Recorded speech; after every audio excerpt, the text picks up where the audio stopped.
आप सभी का चैनल पर बहुत बहुत स्वागत है। आइए क्या कुछ सूचना है आज देखते हैं।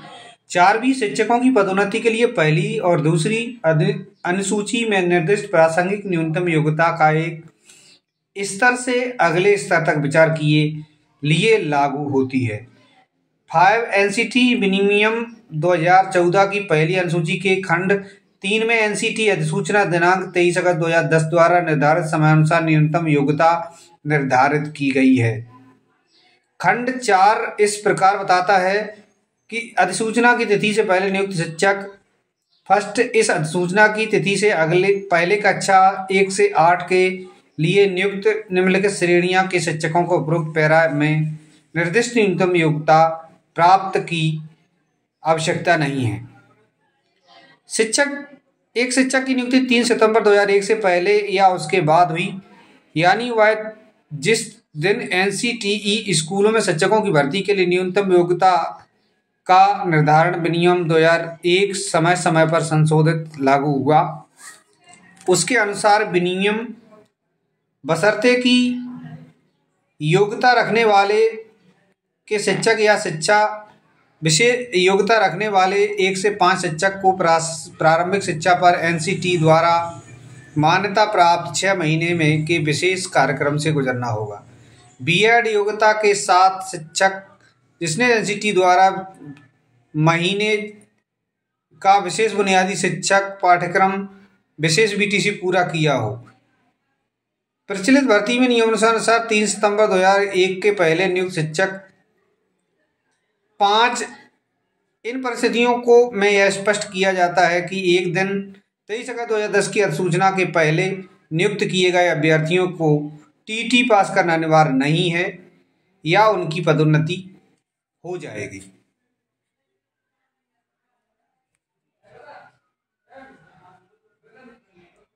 सहायक अध्यापक जूनियर हाई स्कूल को हेड मास्टर विवाद राष्ट्रीय अध्यापक शिक्षा परिषद द्वारा दिनांक 23 अगस्त 2010 के माध्यम निर्धारित योग्यता व्याख्या की सीमित है। पार्टियां इस बात का सहमत है कि राज्य सरकार के साथ साथ राष्ट्रीय अध्यापक शिक्षा परिषद के हलफनामे के आधार पर विवाद को कम किया जा सकता है और स्पष्ट किया जा सकता है कि यदि न्यायालय अधिसूचना के और इसके कार्यान्वयन में संदर्भ में उचित आदेश पारित करता है। निर्देश पारित करने से पहले एनसीटी द्वारा दायर हलफनामे के प्रासंगिक पैराग्राफ को अधिकृत करना प्रासंगिक होगा। निर्देश पारित करने से पहले एनसीटी के दिनांक 23 अगस्त 2010 और 29 जुलाई 2011 की अधिसूचना के माध्यम से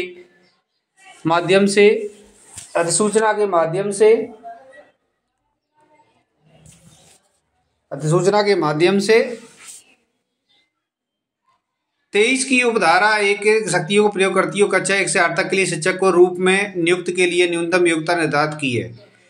इसके माध्यम से एनसीटी द्वारा बनाए गए निर्देशों के अनुसार उपयुक्त सरकार द्वारा आयोजित शिक्षक पात्रता परीक्षा उत्तीर्ण करना कक्षा 1 से 8 तक के लिए शिक्षक बनने के लिए मानदंडों में से एक है।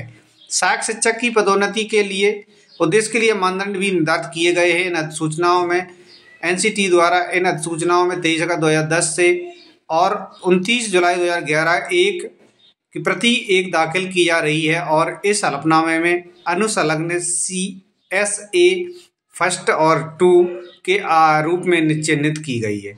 एनसीटी द्वारा ने अधिनियम 1993 धारा 12A के साथ पठित धारा 32 की उपधारा 2 के खंड DD के तहत प्रदत्त शक्तियों का प्रयोग करते हुए राष्ट्रीय अध्यापक शिक्षा परिषद व्यक्तियों के न्यूनतम योग्यता का गठन किया। Pre primary, primary, upper primary. मित्रों, इस सूचनाओं को देखते हुए आगे की क्या है स्थिति, शिक्षा मित्रों की कोर्ट से राहत मिलने की पूरी उम्मीद बन चुकी है। यह रिट शिक्षा मित्रों के लिए रामबाण साबित होगी। सभी संगठन के पदाधिकारियों से मैं कहना चाहता हूं, इस पर विशेष ध्यान देने की आवश्यकता है। इस प्रकार विचार किया जाए कि टीटी उत्तीर्ण है या नहीं। जहां 23 अगस्त 2010 के बाद नियुक्त किए गए लोगों को सवाल है, उनकी पदोन्नति पर विचार किया जाएगा। यदि वे टीटी प्राइमरी या टीटी अपर जैसा मामला उपरोक्त यह कानूनी बाधा न हो, पदोन्नति की उपरोक्त प्रक्रिया शीघ्रता से अधिमान्य आज से 6 महीने के भीतर संपन्न की जानी चाहिए। इस प्रिंट याचिका का निपटारा किया जाता है।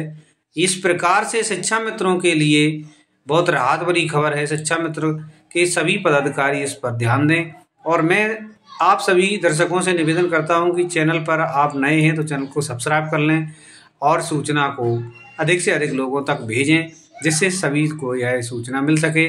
और साथियों, शिक्षा मित्रों के हित में यह रिट जो इलाहाबाद हाई कोर्ट में पड़ी है, उसके हिंदी रूपांतर उस ऑर्डर का मैंने करके अपने चैनल पर आप सभी के बीच दिखाया है और आप समझ सकें और बेहतर से बेहतर इस केस की पैरवी कर सकें, जिससे शिक्षा मित्रों का खोया हुआ मान सम्मान वापस मिल सके। आप सभी को सादर नमस्कार। चैनल लाइक और सब्सक्राइब जरूर करें। जय हिंद।